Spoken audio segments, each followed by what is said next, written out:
Good morning, y'all. It is Rosie here, and I'm trying to crank out quite a few videos to give you guys some content while I have the time. Please ignore my hair looking insane.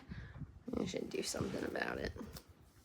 I say that, and it's just gonna look even worse when I... Oh, well. Okay, so...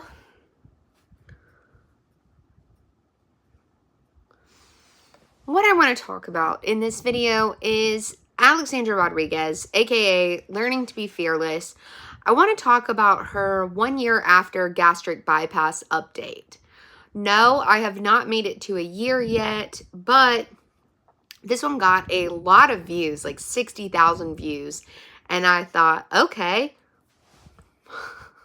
maybe I should watch it. I haven't really watched anything on her channel other than I think I've reacted to like 3 videos about like gastric bypass or something. So that's it. So I don't really know what her update is, what was going on, anything like that. So I am interested to see it and kind of compare with where I'm at now. So I had gastric bypass at the end of February of this year, 2023. And I have lost about 104, 105 pounds so far. So I went from 277, and right now I'm sitting somewhere around 173, 174. Okay, and it's been 8 months. I think 8 months, yeah. So 100 pounds, 8 months.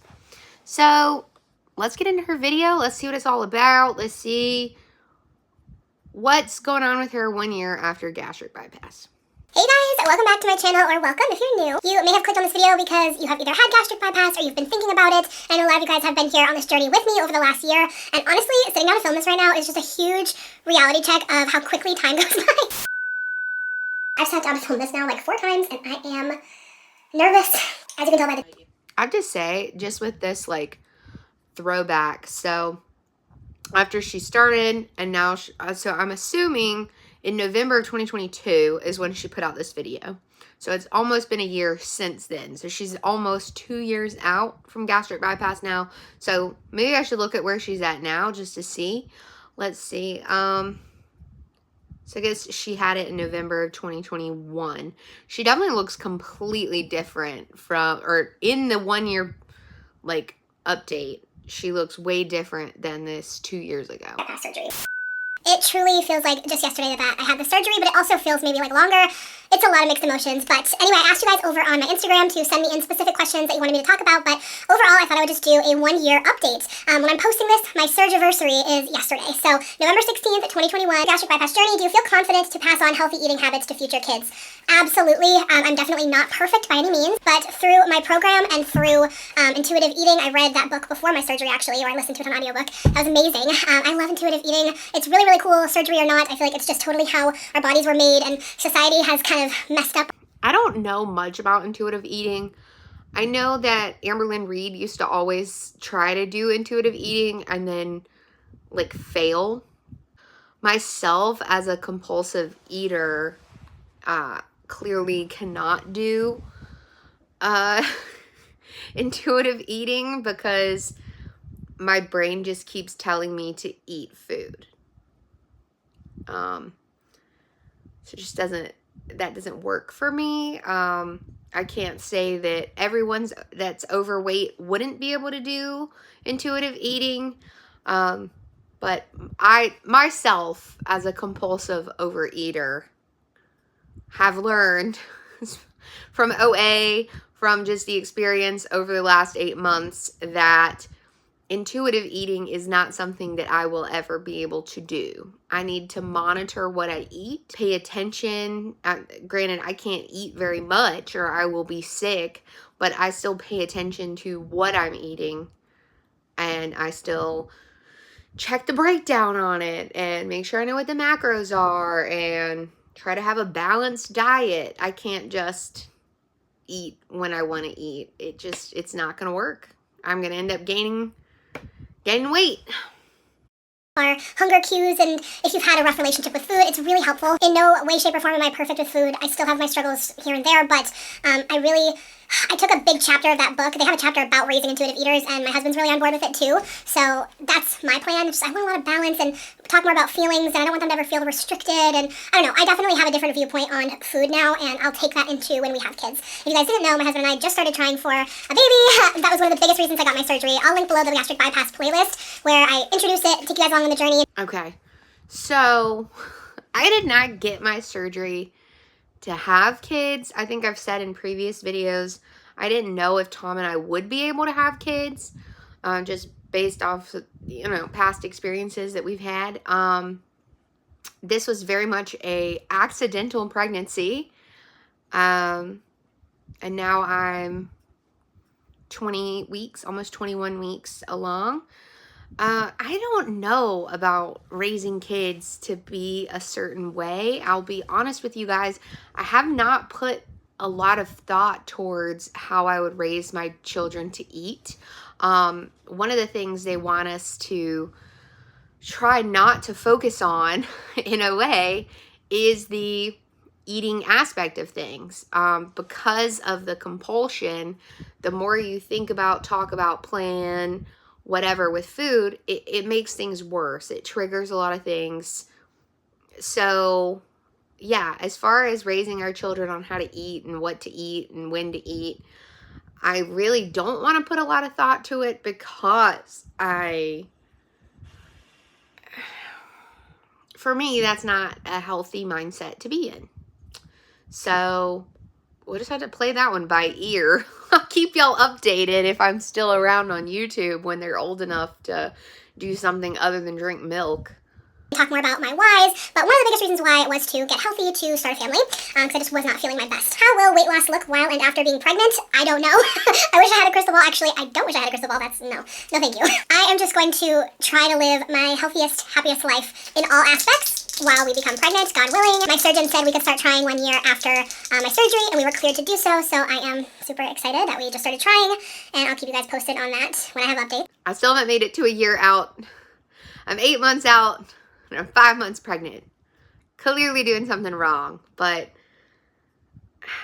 I hope she's able to get pregnant. I think I've seen something on her channel that she had a miscarriage, which is unfortunate. I can say, as someone who is actively in the post-op phase of gastric bypass surgery and also actively pregnant, I'm still losing weight. It's not quick. It's definitely not as quick as it was, just kind of falling off. But yeah, I'm still actively losing weight. I think I've said in the 5 months that I've been pregnant, I've lost about 20 pounds. Maybe a little more, honestly. Because I wasn't really counting like before I found out about the baby. So probably more than that. Because like I said, in a little over 8 months, I've lost over 100 pounds. So how much have you lost? What does eating look like? I am 8 months post-op, so I am down 110 pounds to the T. What does eating look like? So overall, if you watched my journey in that playlist, it's like when I first was starting to eat again, I kind of said, yeah, so 110 pounds in a year, that seems pretty reasonable to me. I guess I would be interested to see how much she weighs currently, because I think, was she like 370 or something when she had the surgery? So in this, she would be about 270 something. So yeah, I'm interested to see what she weighs now. that it was about 25% of what I used to be able to eat, and then get full. And honestly now, I would say it hasn't really gone up that much. Obviously I can eat more than what I could, 9 months ago, shortly after surgery, etc. But I would say like I get full at about 40 to 50% of what I used to be able to eat. But I don't feel like that's changed in months. Like it's been like that probably since about the 6th. There's no way. I can't, at 8 months post-op, like I cannot eat 40 to 50% of what I used to eat. It's probably still somewhere around 25%. And when I've talked with my doctor and the nutritionist, like all the follow-up that I've done, they said the pouch doesn't get bigger, right? Like it can if you stretch it out. Like if you're doing a bunch of like carbonated beverages, if you're overeating, if you're doing things like that, you can 100% stretch your stomach back out. But if you're kind of following the guidelines that they gave you, that amount of food isn't enough that it would do anything to your pouch. So in reality, just based off my experience, obviously everyone's different, she shouldn't, at a year out, she shouldn't be able to eat 50% of what she used to could eat. It should still be around 25%. So I don't know. I do know she was drinking a ton of carbonated beverages and doing different things like that you are not supposed to do. So that could be one reason. 7-month mark, I don't feel like I'm really able to eat that much more as time progresses, just because I eat the same things so regularly, so I'm very aware of what I eat and how much of it I eat. So that's been my personal experience with food and how much I can eat. I know it's different for everyone, but I got a lot of questions too, like, will you ever be able to eat normal again, right? And normal, I guess, is different for everyone, but for me, I'm able to eat about 40 to 50% of what I could eat pre-surgery, probably closer to 40. I guess it depends what it is too, but I always try to focus on protein first, and that fills you up more. There are a lot of foods they call slider foods that, like, you can definitely eat more of, and it can be dangerous, like popcorn. Popcorn, I find I can eat so much popcorn, like, and not get full. So it's something, if I'm going to eat popcorn, I pair it with protein, so that way I'm not just like, because I also don't feel good. That's the whole thing too. If I eat a bunch of popcorn, I feel sick. So I pair it with like a cheese stick or some almonds, and then my stomach just feels better, and I don't eat a ton of popcorn where I end up feeling sick. So there's things like slider foods, like popcorn, like kind of empty like carbs or chips, but like those things make me personally feel really sick if I eat too much and don't pair it with a protein. Sorry, that was very long-winded. Will you ever... See, this makes me feel like she's eating a lot of those foods that she shouldn't be eating. This might just be me being judgy, but it's like, the way she was kind of talking about it is like she's eating a lot of stuff like that. My thing is, because I've paired this whole journey with doing OA and working the steps and like just trying to change everything significantly about my life, my attitude, how I approach food in general, how I just approach the day-to-day. So for me, I don't want to eat normally ever, because my normal was completely unhealthy, right? And at the same time, I don't really have an interest in a lot of the like snacky type stuff, because everything makes me sick. And I don't know if it's just the baby as well, but everything like that kind of makes me nauseous. So I have no interest in chips or popcorn or anything like that. I have to keep it clean and simple. I have an interest in those kind of like just carbs, just simple carbs or whatever. Because they make me feel sick. So I guess I'm not dealing with that same issue with the like eating a fuck ton of popcorn, because I just don't have an interest in it. I've noticed a lot of it I think is due to the baby, but pretty much after my surgery, everything made me sick. A lot of stuff still makes me sick. So I just try to keep everything pretty simple. I can tolerate spice, which thank God, because spicy foods are like my life. So things like that have gotten a little better, but yeah, as far as like just chips and dips and popcorn and candy and this and that, I just can't do it. So then it's not even a temptation. Share your starting weight, I think it would be inspirational and courageous. I've thought about this so many times, especially because I feel like now I actually see a lot of women of all shapes and sizes being more open about their weight, because it's a number, and I just feel like we need to take the power away from the number. And like, I already get scrutinized enough on the internet, and I'm like, what's a number really gonna like do? So I'm like, whatever. I have shared so much online. Like at this point, what does it matter if I share my starting weight? So my starting weight was 389, and my weight today is 279. And I know people ask, I'm 5'7.5" for reference, but yeah. That's my weight. How are you doing with all the emotions? Okay, yeah, so 389 to 279. That's why I said I'm really curious about how much she weighs now. Like, how much in this next year or almost another year has she been able to take off, or like just kind of like keep that progression going? I am curious. We'll have to go figure it out. I talked a lot about that, and I learned more that I was more of an emotional eater than a binge eater.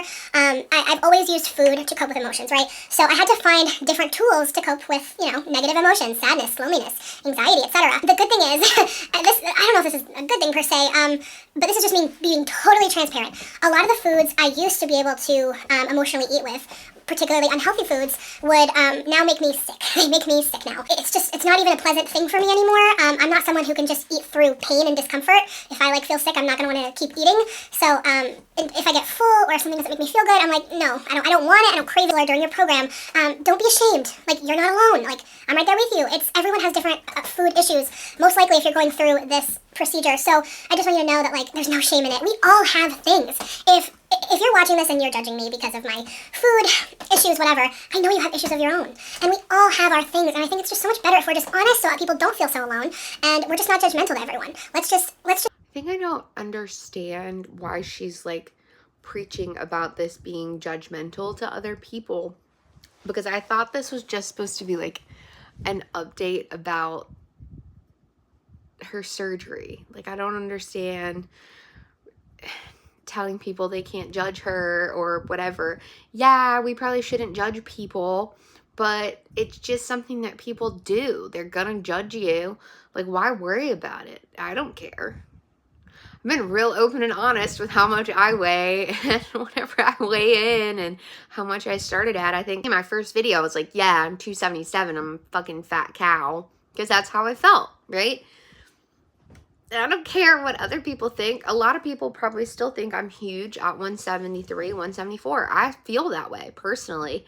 That's something that's like, okay, you get up and you get dressed and you're like, wow, I feel so much better, but I would have liked to have lost more weight before getting pregnant, or I don't want to be obese while pregnant, so I don't want to be an overweight mom either, because my mom was incredibly fit when she had me. I think my mom weighed about 98 pounds. Do I want to weigh 98 pounds? Heck no.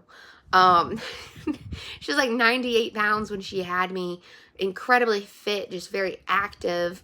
I think like 4 weeks after she had me, she went skiing. Like, do you know what I mean? Like, it's just, she was just such an active mom, and I think it made my childhood a lot of fun. My dad was the same way. They were always skiing, hiking, rafting, biking, just constantly go, go, go, go, go. And as a child, them being able to play in the floor with me, them being able to run around with me, chase me, we would ride bikes, like when I was even like really tiny, like 3 years old. We would ride bikes to the park, and then they would like run around the park with me for like hours. So that's the kind of parent that I want to be. So when I envisioned myself having children, I thought I would be a lot smaller than like 174,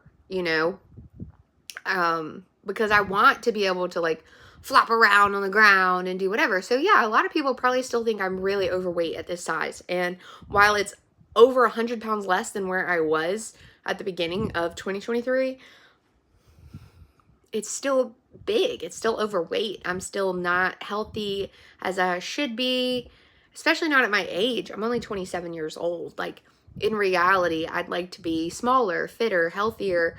Obviously, right now, I've got some complications, so I can't exercise, so that's putting a dent in things, but I don't know. I'm rambling. Back to it. Just be loving and understanding of each other. That was another long-winded answer. Is life after surgery as bad as they say? Will I ever eat normal again? I don't feel like life after surgery is bad at all. I feel like it's the happiest I've been in a while. Will I ever be able to eat normal again? I kind of touched on that already. It's going to be different for everyone, what normal is. But life after surgery is not bad at all. I don't understand the obsession with eating normal. You obviously had the surgery because you had problems, right? Like, whoever this person is writing in, right? Why would you want to eat in quote unquote your normal way ever again? Clearly, our normal way of eating was very, very wrong and very, very bad and was killing us. So no, you shouldn't want to eat normal. Like, what does it matter? I go out to eat sometimes, like with coworkers, or I eat at family members' houses. Everyone knows about my surgery. I make my plate the way I want to make it. I put the things on it that I want to eat or feel like I can eat. Who's judging you? No one's judging you. I still have fun. I still have a good time. Like, there's this place there's a great example. There's a place across from the jewelry store that I like to go to. My husband likes to go there. The people I work with like to go there. I feel like I can go. I'd order an ice water and maybe something that I want to eat off their menu. Like, they make these like a quinoa bowl. I eat what I can. I enjoy my time with everyone. It's the same with not drinking. I haven't drank since before my surgery. Obviously, I'm pregnant now. I can't drink now. But that doesn't change being able to go out with my friends or have a good time and hang out. So I don't understand this obsession, like eating normally. Like, no one's judging you for nibbling.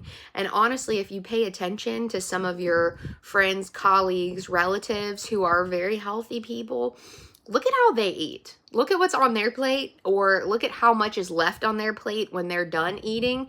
And it didn't stop them from having a good meal with you. So that's the problem with us fat people. We're like, oh, you got to have all the food in order to have a good time. But that, if you don't change the mindset, you're just gaining the weight back. That's all it is. It's feeling very balanced, happy, peaceful, healing my relationship with food. Again, not saying I'm perfect. Healing my relationship with food has... I don't know about her. I ain't healed my relationship with food. I don't feel balanced or whatever. I feel way better. My joints feel better. I feel healthier and happier and less burdened. But my relationship with food is not healed. My mindset has changed. That's something that I've worked very hard on. It's changing my attitude towards food. Do I feel like I could just go out and not monitor myself and be perfectly fine? No. And do I think 20 years from now I would be able to just go out and have fun and not make conscious decisions towards what I'm eating, what I'm putting in my body? No, because this is something that I guarantee I will struggle with my entire life. I think changing my attitude towards things is making it a bit easier. And I think over time, maybe it will be a bit easier, but it's a disease and I'll monitor it the rest of my life if I want to stay healthy. So kudos to her if she's healed her relationship with food and her whatever, and she's just perfectly happy and healthy after 1 year. But 10 years from now, I'm still going to be paying attention to what's going on in my body. It is what it is. I've spent too much time, money, effort to not be miserable. And I want to keep that up. So it's been an extremely huge stress relief for me. And in a way, like I said, it is kind of forced, because not only are you restricted and you might feel sick and things like that, but also, the emotional work went into it as well. So it's a physical restriction, but the emotional work is really important to go hand in hand with it. Do you eat different foods 6 months post-op versus a year post-op? I'd say with the 6 month mark, it's about the same. I did recently introduce carbonation back into my life. I am not downing Diet Coke every day like I used to. I actually don't love the taste of Diet Coke anymore, which is really weird, really weird. I used to be a Diet Coke fiend. And respect to all my Diet Coke girlies out there. I almost wish I still loved it, but the taste just, it doesn't do anything for me anymore. It just doesn't taste the same. But I do drink these things called Poppy. They're like a prebiotic soda. The cherry limeade and the raspberry rose are my favorites. They're so yummy. And they're like gut health sodas, but they're really, really good. So I drink maybe one of those every other day. I just sip it slowly, but it was approved by my doctor. They did say you can see how it feels. I know some doctors are like no carbonation, some doctors are no straws. I didn't have that at my personal experience. So listen to your doctor. Mine's no carbonation, no straws. But I have found that I do use straws periodically just because, I don't want to dye my teeth if I'm drinking, a tea or something. I don't know. Do what you feel is best for you. That's my experience. I don't have any discomfort. I don't feel like it stretched my pouch. I don't feel, sick. Everyone is different. I have a friend who had gastric bypass. She had no issues with carbonation. I know people online who have said it makes them feel, bloated. I have finally discovered I can only drink, watered-down drinks, especially if they have, a lot of sugar. I'm it just makes me feel so sick, so dizzy. I can drink, a watered-down margarita or, a seltzer, a low-sugar seltzer. Otherwise, drinks just make me not feel good. Not feel good. Literally, I'll be ordering a drink and I, dump half out and pour in water. It is a sight to see. But yeah, it's different. Going out to eat with people a lot. Why order the drink? If you can't drink it, why order it? I don't understand. It's confusing to me, but okay. Changes, I will say over time it gets a little bit easier because you can just eat a little bit more or drink or whatever, and that's very social. And yeah, with my husband, he was there for me throughout the emotional parts of it, the physical part. Like I said, I just talked about this, so I don't really feel the need to talk about it anymore. You don't have to eat much food to be social. You don't have to drink alcohol to be social. You can still go out and drink a water. My friends, family, anyone, they don't care. I could literally, I went to a Mexican restaurant last week with my cousin, and I had water. At the Mexican restaurant. I wasn't feeling super good. This baby's been giving me the runaround. I had water. That's it. That's all I had the entire time I was there. I had a great time. She ate cheese dip.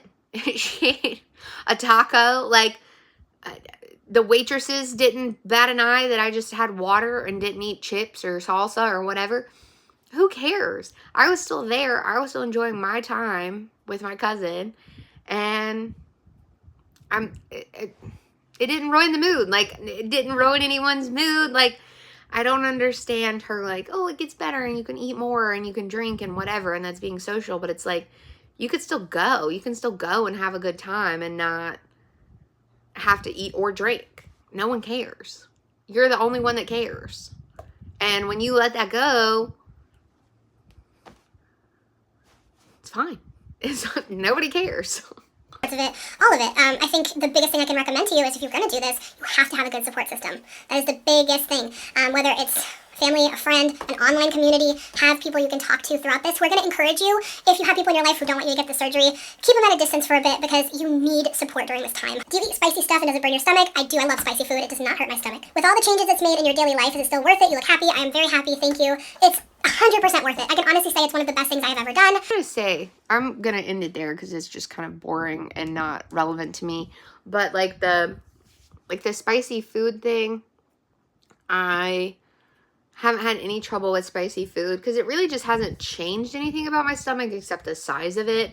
Now, a lot of stuff does agitate it, but it's not anything to do with spice. It's like textures or that kind of thing. If you are someone who's watching this and you were thinking about gastric bypass, I do appreciate her input where she said kind of keep the people who don't support it at a distance. Heading into my surgery, especially if I look back at some of my videos I did pre-op, my husband was very supportive, but none of my family was supportive at all. Nobody wanted me to do it. Everyone had bad things to say about it, or you don't need it, it's unnecessary, why don't you just stop eating so much? Like, just the on and on, the normal stuff. My grandma was pretty supportive, but as y'all know, Grandma Rosie is just out here the best. So what do you do? What do you do? She's gonna support me no matter what. I think I could be like, I wanted to shave all my hair off and get face tattoos, and my grandma would probably be like, okay. So, yeah, I do agree with that. Try to find people around you, or like keep people around you that do support it, because they're going to be the most helpful following the pre-op diet. They're going to be the most helpful, especially right after surgery. Everyone else kind of falls in line, especially once they see how much better you feel and how like good you're doing. They kind of start to become supportive. Like, my dad was definitely the most resistant in the beginning. Like, he called me the morning of my surgery because I went to Mexico. He called me and he was like, please don't do it. Don't do it. Don't do it. And like for like 10 minutes, I finally had to like hang up and be like, I'm going to the hospital. So like, but yeah, it's hard when you don't have the support. But now my dad's like a huge supporter. My dad's like, you look amazing. You're so much more active. He was like, it's going to be better for the baby.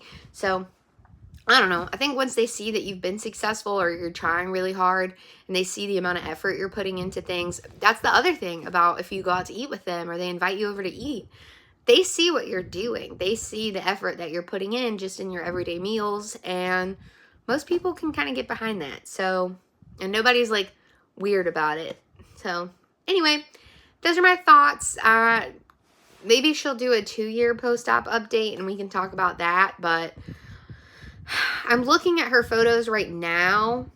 I'm never a good judge of how much people weigh based off their photos, but looking at her most recent photos, she actually looks heavier than she did a year ago in this 1-year post-op update video. So I don't know if she fell off. I don't know. That's not for me to say, but she definitely looks like she has not lost any weight. So those are my thoughts. I guess we'll have to see where I am 2 years post-op, if I'm still around and y'all still want to watch me. So yeah, I'll see y'all in the next one. Bye. Time for